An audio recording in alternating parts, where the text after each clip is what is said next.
Және де бүгін Медеттің тойына қанша ақша алып келдіңдер? $1000 жоғары. $1000 жоғары? Қанша? $100 жоғары. $100 жоғары ақша алып келіпті. Дами, саған бір сұрақ қоямын.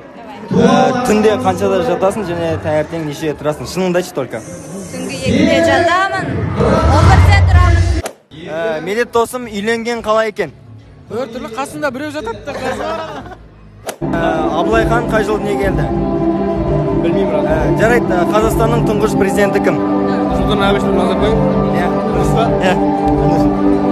Сенде киіп келген костюмың қанша теңге тұрады бүгінгі тойға? Бұл жолдас баламдікі. Жолдас балам болған кезде негізі батямдікі ғой. Жолдас балама берген. Мен содан киіп кеттім. Оля, саған бір сұрақ қоямын. Саған осы келген блогерлерден ең ұнайтыны сүйкімдісі кім? Сүйкімдісі? Конечно, сен